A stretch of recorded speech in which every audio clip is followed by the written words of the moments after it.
Hello स्पॉडियंस, welcome to your favourite YouTube channel स्पॉडेंस। तो बेटा आज कोई भी क्लास नहीं, कोई भी लेक्चर नहीं, आज एक छोटी सी कहानी जिसे हम और आप सुनेंगे। ठीक है।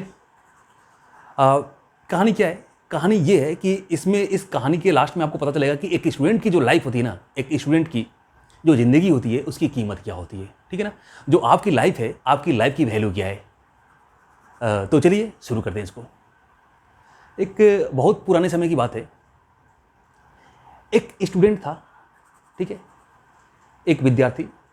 वो अपने एक गुरु के पास पहुंचता है और गुरु के पास पहुंच के उनसे बोलता है कि गुरु जी, आप मुझे ये बताइए कि मेरे जीवन की कीमत क्या है, मेरे जो जीवन का मूल्य क्या है। ठीक है। उसके गुरु जी उसको कुछ नहीं बोलते हैं और उसे एक पत्थर थमाते हैं और बोलते हैं कि इस पत्थर को लेके जाओ मार्केट में, इसकी वैल्यू पता करके आओ, इसका मोल पता करके आओ, इसकी कीमत क्या है। ठीक है। और जैसे तुम इसकी कीमत पता करके आओगे, इसकी कितने रेट में बिक सकता है, उसके बाद मैं तुम्हारे प्रश्नों का उत्तर दूंगा। वो लड़का सोचता है कि यार ये तो बहुत छोटी सी बात है। वो लेकर निकलता है उस पत्थर को। जब उस पत्थर को लेकर निकलता है अपने साथ में, तो जैसे वो जाता है, सामने वाला एक उसको सब्जी वाला दिखाई देता है। अब सब्जी वाले से पूछता है कि बताओ भैया, इस पत्थर की कीमत आप क्या दोगे, पत्थर की कीमत क्या दोगे। तो वो सब्जी वाला ये बोलता है कि यार एक काम करो, कुछ मूली टमाटर धनिया वगैरह ले लो, तुम्हारे काम आ जाएगा। ठीक है, और इससे ज़्यादा मैं क्या दूंगा। वो इसको भाव पता चल जाता है कि इसकी कीमत क्या हो सकती है, इसकी मूली टमाटर धनिया के भाव में ये पत्थर बिक सकता है, उसको ये लगता है। फिर आगे बढ़ता है, एक फल वाले के पास पहुंचता है। वो फल वाला उसकी कीमत क्या लगाता है, कुछ 1-8 केजी आम बोलता है, 1-8 केजी आम ले लो, और क्या ले सकते हो। ऐसे आगे बढ़ता है तो कोई मुर्गी वाला मिलता है, कोई मछली वाला मिलता है।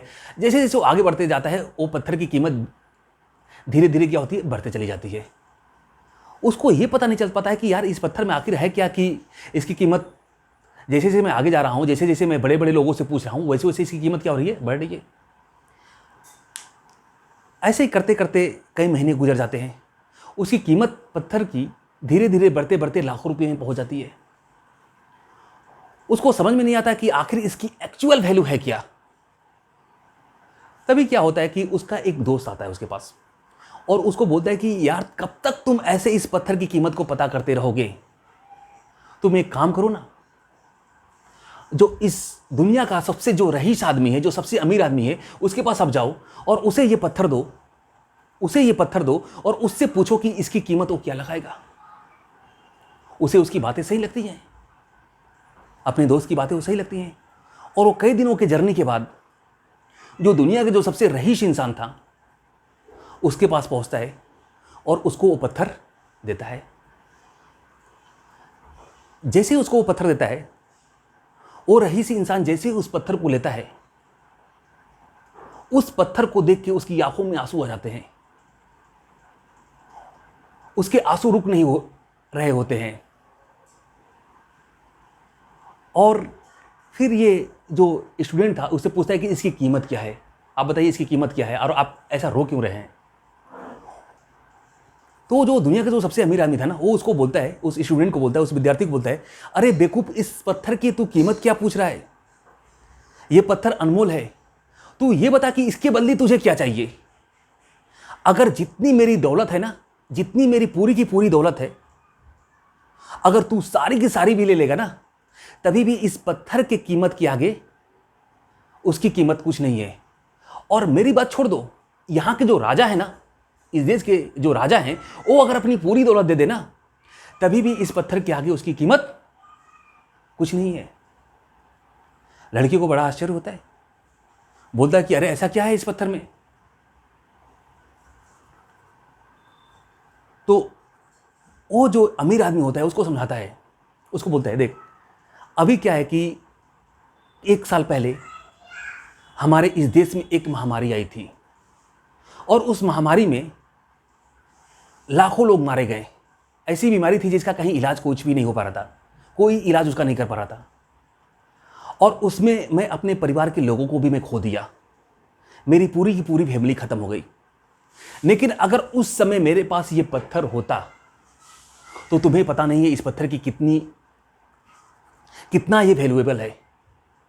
अगर इस पत्थर को तुम घिस दो, अगर इस पत्थर को घिस दो और इस पत्थर से जो प्रकाश निकलेगा ना, अगर इसको घिसो, जितना घिसो और घिसने के बाद दो इससे प्रकाश निकलेगा, अगर किसी मरते हुए इंसान के ऊपर भी इसका प्रकाश गिर जाएगा ना, तो इंसान क्या होगा? जिंदा हो जाएगा। वो इंसान जिंदा हो जाएगा। और उस पत्थर को लेता है और उसको रगड़ता है। उस पत्थर को क्या करता है? वो रगड़ता है और रगड़ने के बाद वो उसके शरीर पे कुछ घाव बने रहते हैं। उस घाव पे अपने उस पत्थर की जैसे ही उस रोशनी पहुंचती है उसके शरीर पे, उसकी घाव क्या हो जाते हैं? पूरे के पूरे सही हो जाते हैं। वो बोलता है ये पत्थर अद्भुत है, ये अनमोल है और ये ईश्वर की एकमात्र ऐसी रचना है जो इस पृथ्वी पे है। और इस पत्थर के बारे में बहुत सारी किताबें लिखी जा चुकी हैं। और वो जो मेरी सामने वाली अलमारी है ना, उसमें जाके देखो, इस पत्थर के बारे में ही जिक्र है। जब हमारे देश में ये महामारी फैली थी तो मैंने बहुत कोशिश किया कि ये पत्थर मुझे मिल जाए, पर मुझे नहीं मिला। अगर ये पत्थर मुझे उस समय मिल गया रहता तो मेरी फैमिली, चाहे मेरे देश के लोगों की मौत नहीं हुई रहती, सारे के सारे लोग बच गए रहते। ये बहुत ही पावरफुल है। और ये तो बस इसकी ये बीमारी को खत्म करने वाली तुम्हें बात पता चली है। इसके बहुत सारे गुण हैं और इतने गुण हैं कि अगर मैं बोलना शुरू करूं तो शायद महीने कम पड़ जाएं। ये अनमोल है, इसके बहुत सारे गुण हैं। अब मैं क्या बताऊं? तो बेटा तुम ये मत पूछो कि इस पत्थर की कीमत क्या है, ये पूछो कि इस पत्थर के बदले तुम्हें क्या चाहिए। अब वो विद्यार्थी क्या करता है? उस अमीर आदमी से वो पत्थर को लेता है और उस पत्थर को लेके अपने गुरुजी के पास पहुंचता है। ठीक है। और गुरुजी के पास जैसे वो पहुंचता है तो उसके गुरुजी उससे पूछते हैं, अब बताओ तुम्हें इस पत्थर की कीमत पता चली? तो उसके गुरुजी बोलते हैं कि हाँ। तो वो विद्यार्थी बोलता है कि हाँ, इसकी मुझे कीमत पता चली। तो गुरुजी पूछते हैं, बताओ इसकी कीमत क्या है? तो वो बोलता है कि ये तो कौड़ियों के भाव में बिक रहा था और ये अनमोल भी था और कुछ हजारों में बिक रहा था। जब उस विद्यार्थी जब ये जवाब देता है कि वो पत्थर कौड़ियों के भाव से लेकर और अनमोल तक के बीच ये जा सकता है, इसकी कीमत जा सकती है, तो उसके गुरुजी उसको ये सलाह देते हैं कि बेटा देखो, तब उसे वो ज्ञान देते हैं कि देखो, इसी तरह तुम्हारी जिंदगी की कीमत है। एक विद्यार्थी के जीवन की कीमत क्या है? एक विद्यार्थी के जीवन की कीमत ये है कि जो तुम्हारी जिंदगी है वो कौड़ियों के भाव में भी बिक सकती है और अनमोल भी हो सकती है। ठीक तुम भी इसी पत्थर के तरह हो, तुम कौड़ी के भाव में भी जा सकते हो और अनमोल भी बन सकते हो। तुम्हें बस क्या करना रहेगा, ये सारा का सारा चीज जो डिपेंड कर रहा है, ये तुम्हारे समय को तुम किस तरीके से उपयोग में ले आ रहे हो, ये सब कुछ इस पर डिपेंड कर रहा है। अगर तुम अपने समय को अपने ऊपर दे रहे हो और इसका पूरा यूज कर रहे हो, तो कल को बेटा तुम फ्यूचर में अनमोल रहोगे। और अगर तुमने अपना समय ये खो दिया तो फिर काफी मुश्किल होगा और तुम्हारी कीमत शायद कुछ हजारों में या कौड़ियों के भाव में चले जाओगे। तो तुम्हारी जिंदगी की कीमत ये तुम्हें लगानी है। और कैसे लगाओगे? अपने समय को यूटिलाइज करके। तो ठीक है बेटा, शायद आप लोग, ये कहानी यहीं पे ख़त्म होती है और फिर मिलेंगे अगले क्लास में एक नई कहानी के साथ। और अगर ये आपको स्टोरी अच्छी लगी हो तो इसे आप शेयर करिए। और ठीक है, तब तक के लिए all the best, bye bye.